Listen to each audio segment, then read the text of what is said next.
lupa'y para akong inaalon at nalulunod sa batikos ng mundo, sa kung ano lamang kaya ko.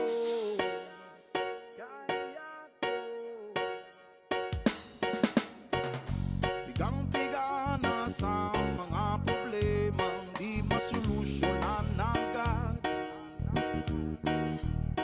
parang wala nang bukas. Pwede bang umiwas? Hinahanap ang sarili ngunit di nakakayanin sa ligaw na